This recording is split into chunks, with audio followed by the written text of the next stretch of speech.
அனைவருக்கும் வணக்கம். முருகனோட முக்கியமான அறுபடை வீடுகள்.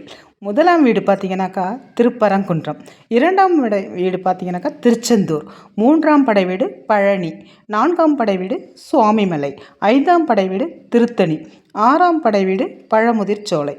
நம்ம இந்த முதலாம் படை வீடான திருப்பரங்குன்றத்தை பற்றி இப்போ பார்ப்போம். முதலாம் படை வீடான இந்த திருப்பரங்குன்றம் மிகவும் ஒரு பிரசித்தி பெற்றதுங்க. ஏன்னா முருகப்பெருமான் இங்கே தான் தெய்வானையை மணக்கோலம் போட்டிருக்காரு. மேலும் பார்த்தீங்கன்னா சூரபத்மனை வென்ற பிறகு தேவர்களோட ஓய்வெடுத்ததாகவும் கூறப்படுதுங்க. இங்கே தான் திருப்பரங்குன்றத்தில் தான் ஓய்வு எடுத்திருக்காரு. இங்கே தான் முருகப்பெருமான் தெய்வானையோட அமர்ந்த கோலத்தில் காட்சி அளிக்கிறாரு. சூரபத்மனை கொன்ற பிறகு முருகனுக்கு வெற்றி பரிசாக இந்திரன் என்ன செஞ்சிருக்காரு, தன்னோட மகள் தெய்வானையை மனம் முடித்து வைத்தாராம். அந்த திருமண கோலம் நடந்த இடம் இந்த திருப்பரங்குன்றம். இது அநேகமாக எல்லாருக்கும் தெரிஞ்சிருக்குங்க. தெரியாதவங்க கண்டிப்பாக தெரிஞ்சுக்கோங்க. இங்கே மிகவும் முக்கியமாக சிறப்பு வாய்ந்தது என்னன்னு பார்த்தீங்கன்னாக்கா, வேலுக்கு அந்த முருகர் வச்சிருப்பார்ல, அந்த வேலுக்கு அபிஷேகம் செய்யப்படும் முறை ரொம்ப விசேஷம். இந்த திருப்பரங்குன்றத்தில் பார்த்தீங்கன்னா கோவிலே லிங்க வடிவில் தாங்க இருக்கும். இந்த திருப்பரங்குன்றம் அப்படிங்கிறதுக்கு பொருள் பார்த்தீங்கன்னா, பரம் அப்படின்னா பரம்பொருளான சிவபெருமானையும், குன்றம் அப்படிங்கிறது குன்றுவாகிய மலைகளையும், திரு என்பது அது சிறப்பை உணர்த்தும் அடைமொழியாகவும் குறிக்கப்படுகிறது. இந்த குன்றானது சிவலிங்க வடிவத்தில் காணப்படுவதால் அந்த சிவபெருமானே குன்றின் உருவில் காட்சியளிப்பதாக கருதப்பட்டு வணங்கி வரப்படுதுங்க. கைலாயத்தில் ஒரு நாள் பார்வதி தேவிக்கு சிவபெருமான் பிரணவ மந்திரத்தை உட்பொருளை சொல்லிட்டு இருந்திருக்காங்க. தன் தாயாரின் மடி மீது முருகப்பெருமான் அமர்ந்திருந்தாராம். தாய்க்கு தந்தையர் பிரணவ மந்திரம் உபதேசம் செய்யும்போது முருகப்பெருமானும் அந்த உபதேசத்தை கேட்டாராம். அந்த புனித மந்திரமான பொருளை குருவின் மூலமாக தான் நம்ம கற்றுக்கணுமாங்க. மறைமுகமாக அறிந்து கொள்வது அது முறையாகதான், அது பாவம் அப்படின்னு சாஸ்திரங்கள் சொல்லுது அப்படின்னு சொல்லப்படுது.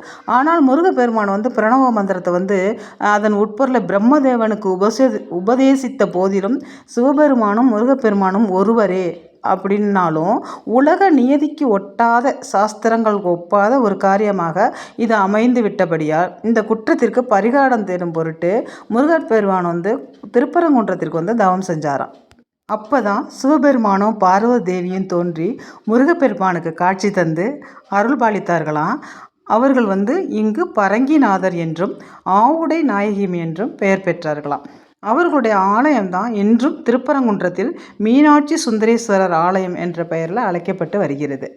எப்போவுமே திருப்பரங்குன்றம் செல்லும் பக்தர்கள் முதலில் சிவன் பார்வதியை தரிசனம் செய்த பிறகு முருகப்பெருமான் ஆலயத்திற்கு செல்ல வேண்டும் என்பது ஐதீகம். முருகப்பெருமானுக்கு சிவபெருமான் தை மாதத்தில் பூசம் நட்சத்திரம் அன்று காட்சி தந்தாராம். அதனால தான் தைப்பூசம் அன்று சிவபெருமானையும் முருகப்பெருமானையும் சேர்த்து வழிபட வேண்டும். நல்ல ஒரு வரம், நம்ம கேட்ட வரம்லாம் கிடைக்கும் அப்படிங்கிறது நம்பிக்கை. இந்த தைப்பூச திருவிழா திருப்பரங்குன்றத்தில் 10 நாள் நடைபெறுங்க. முருகப்பெருமானோட நோக்கமே என்னன்னு பார்த்தீங்கன்னாக்கா, அசுரன் சூரபத்மனையும் அவனது சேனைகளையும் அழித்து தேவர்களை காப்பது தான். அதன்படி முருகப்பெருமான அவதாரம் செய்து சூரபத்மனை அழித்து அவனை மயில் மற்றும் சேவலாக மாற்றி, மயிலை வாகனமாகவும் சேவலை கொடியாகவும் ஏற்றுக்கொண்டு அருள் பாலித்தாராங்க. சூரபத்மனை முருகப்பெருமான் சம்ஹாரம் செய்ததால் தான் தேவர்களோட துயரெல்லாம் நீங்கினுச்சான். அதனையொட்டி முருகப்பெருமானுக்கு தன்னுடைய நன்றியை செலுத்தும் விதமாக இந்திரன் என்ன செஞ்சிருக்காரு, தன்னோட மகளாகிய தெய்வானையை திருமணம் செய்து கொடுக்க விரும்பினாராம். அதன் தொடர்ச்சியாக முருகப்பெருமான் தெய்வானை திருமணம் திருப்பரங்குன்றத்தில் இனிதே நடைபெற்றிருக்கு.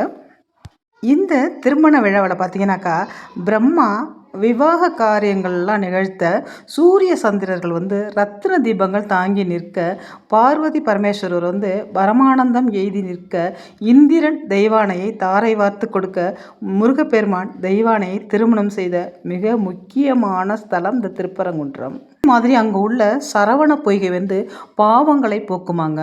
திருப்பரங்குன்றத்தில் இந்த மலையடி வரத்தில் கிழக்கு பக்கம் இந்த சரவண பொய்கை உள்ளது. இந்த தீர்த்தம் பார்த்தீங்கன்னாக்கா முருகனின் கை வேலினால் உண்டானதுங்க. கையில் வச்சிருக்கார்ல வேலு, அதால் உண்டானது அந்த தீர்த்தம். இந்த தீர்த்தத்தை கண்டாலும் அதில் நம்ம நீராடினாலும் பாவங்கள் நீங்கிடும் அப்படின்னு சொல்லப்படுது. இங்கே இந்த திருப்பரங்குன்றத்தில் பக்தர்களுக்கு அன்னதானம் செய்வதால் செல்வம் பெருகும் அப்படின்னு நம்பிக்கையாக இருக்குங்க. அதே மாதிரி ஒரு நம்பிக்கையாகவும் செய்யப்படுது. வாழ்வில் வந்து அத்தனை வளங்களும் சேரும் அப்படின்னும் சொல்லப்படுதுங்க. அதுவும் செவ்வாய்க்கிழமையில முருகப்பெருமானை நினைத்து நம்ம வீட்டில் தயிர் சாதம் வச்சு படைக்கலாம். அதே மாதிரி தயிர் சாதம் செஞ்சு வந்து எடுத்துகிட்டு வந்து இங்கே ஏழைகளுக்கும் மற்றவங்களுக்கும் வழங்கும் பொழுது நமக்கு அத்தனை வளங்கள் கண்டிப்பாக கிடைக்கும்.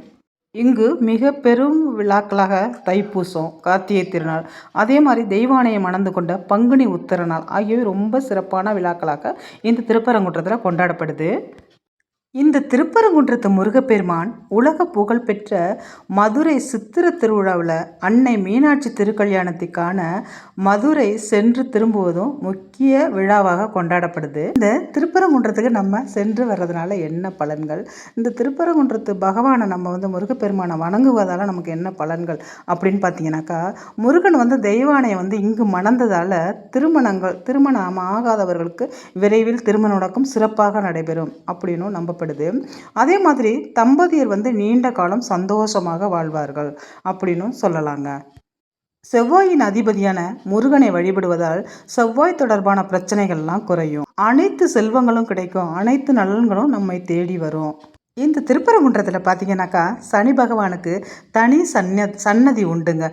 அதனால நம்ம இதை வழிபடுறதுனால சனி தோஷங்கள்லாம் விலகும், மனசுக்கு ஒரு அமைதி கிடைக்குங்க. முருகப்பெருமான் வந்து சிவபெருமானை இங்கே தான் வழிபட்டிருக்காரு. அதனால் நம்ம 2 பேரையும் இந்த இடத்துல வழிபடும்போது சகல சௌபாக்கியமாக நமக்கு வந்து சேரும், நினைத்த காரியங்கள் வெற்றி பெறும் அப்படின்னு நம்பப்படுது. இங்கே முக்கியமாக பார்த்தீங்கன்னாக்கா மூலவர் முருகப்பெருமான் அமர்ந்திருக்கும் இடத்துல வந்து சிவபெருமான் சத்தியகிரீஸ்வரர் அப்புறம் விஷ்ணுவின் சன்னதிகள் வந்து எதிரெதிரே அமைஞ்சிருக்குங்க. இது இந்து கோயில்களையே மிகவும் அரிதானது அப்படின்னு சொல்லப்படுது. இந்த திருப்பரங்குன்றத்தில் பார்த்தீங்கன்னாக்கா சூரியனும் சந்திரனும் ஒன்றாக தெரியுமாங்க. இது வந்து இதோட மிகச்சிறந்த சிறப்பான ஒரு அம்சம். இது நக்கீரர் திருமுருகாற்றுப்படையை துவங்கிய திருத்தலம் வந்து இந்த திருப்பரங்குன்றம்.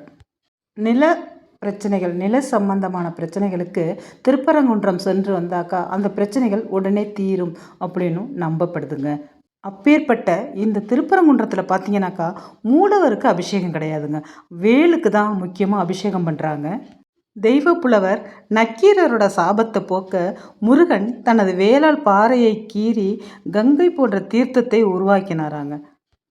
வருஷம் பார்த்தீங்கன்னாக்கா இந்த வேல் எடுக்கும் விழா அப்படிங்கிறது இந்த புரட்டாசி மாதத்தில் இங்கே மிகவும் பிரசித்தி பெற்றது.